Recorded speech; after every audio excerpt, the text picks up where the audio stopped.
আসসালামু আলাইকুম বন্ধুরা, সবাই কেমন আছেন? আশা করি সবাই ভালো আছেন। তো এগুলো হচ্ছে তেজপাতা পিঠা। আজকের এই তেজপাতা পিঠাটা আমি কীভাবে তৈরি করি সেটা একটু আপনাদের সাথে শেয়ার করব। তো এই যে তেজপাতা পিঠাগুলোকে কিন্তু বানিয়ে শুকিয়ে তারপরে এই যে ভেজে নিচ্ছি।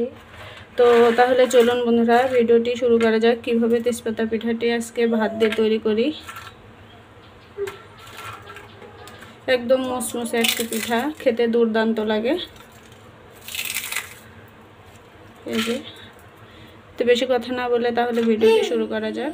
তো এই যে ভাত নিয়ে নিয়েছি 3 বাটিতে করে। এবার এই ভাতগুলোকে একটু করে লবণ মিশিয়ে দেব। তো প্রথমে একটু লবণ মাখিয়ে নেব সবগুলো ভাতে।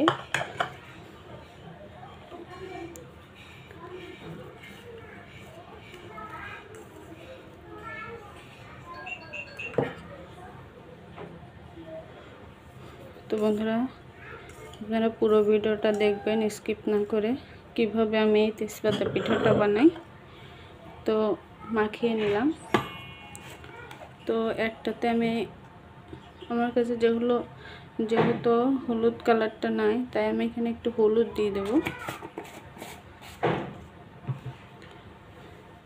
আর দিয়ে দেব রেড কালার। তো একটাতে রেড কালার দিয়ে দিলাম, এবার মাখিয়ে নেব। তো হলুদটাও মিশিয়ে নেব ভাতের সঙ্গে।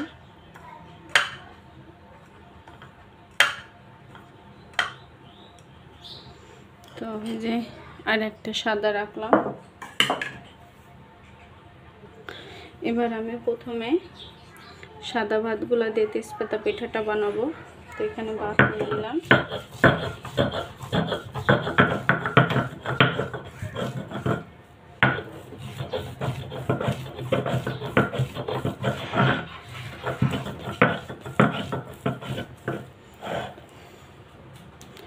তো ভাতগুলো কিন্তু পাটার সাথে আমি বেটে নিয়েছি। এবার এই যে একটা কোটার মুটকি নিয়ে নিয়েছি। এবার মুটকিটাকে তেল মাখিয়ে নেব। তো তেলটা মাখিয়ে নিলাম। এবার এইভাবে করে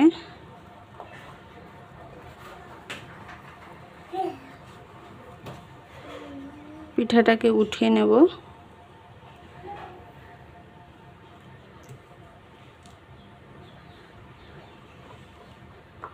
এই যে একটা পিঠা হয়ে গেছে। তো আমি কিন্তু একটা তেজপাতা পিঠা বানিয়ে নিয়েছি। একইভাবে আর একটা বানাবো। এই যে এভাবে কিন্তু পাটার সাথে ভাতটা দিলেই এই যে পাটার সাথে লেগে যায়। তো লেগে গেলে এভাবে করে এভাবে একটু ঘুরানে দিলেই এই যে পিঠাটা হয়ে যায়। এই যে একদম তেজপাতার মতো। তো এভাবে করে আমি সাদা পিঠাগুলোকে আগে বানিয়ে নেব। তো এই তো আমি সাদা তেজপাতা পিঠাগুলো বানিয়ে নিয়েছি। এবার লালগুলাকে বানাবো। লাল বানাবো না, প্রথমে হলুদ বানাবো। এবার হলুদগুলোকে দিয়ে দিলাম।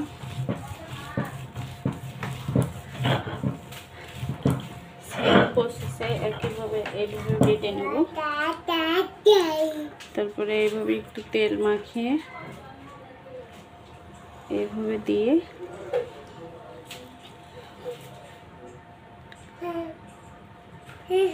এই যে হয়ে গেল হলুদ পিঠাগুলোও। তো একইভাবে হলুদ পিঠাটাও বানিয়ে নেব। তো বন্ধুরা, এই যে আমি হলুদ পিঠাগুলোও বানিয়ে নিয়েছি। তো এবার রেড কালারের পিঠাগুলো বানাবো। এগুলো রেড থাকবে না, পিঙ্ক কালার হয়ে যাবে।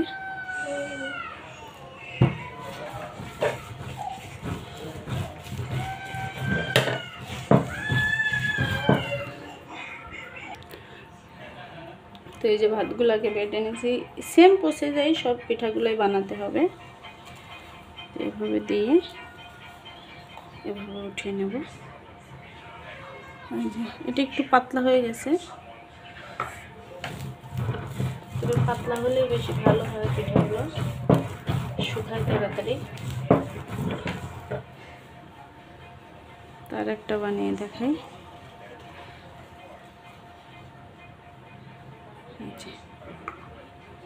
তো এইভাবে করলে লালগুলাও বানিয়ে নেব। তো বন্ধুরা, এই যে আমি রেড কালারের পিঠাগুলোকেও বানিয়ে নিছি। তো এই যে এখানে সব পিঠাগুলাই এই যে বানানো হয়ে গেছে।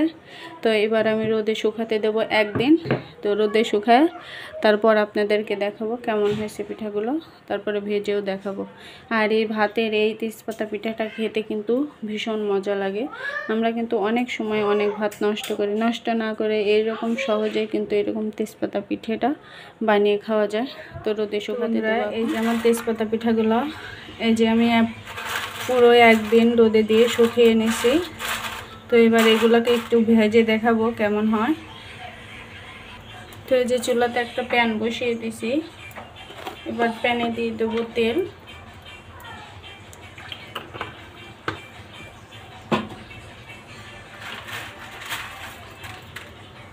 তো তেলটাও কিন্তু গরম হয়ে গেছে।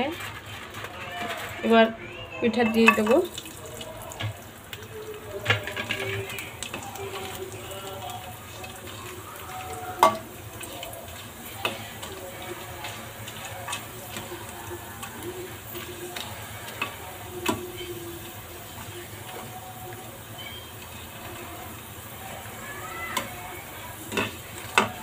স্যান পিঠাগুলো ফুলে কিন্তু অনেক সুন্দর হয়েছে।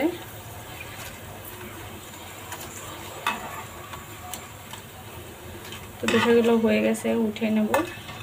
তো বন্ধুরা, আমার ভিডিওটি যদি ভালো লাগে তাহলে সবাই লাইক, কমেন্ট, শেয়ার এবং সাবস্ক্রাইব করে দিবেন।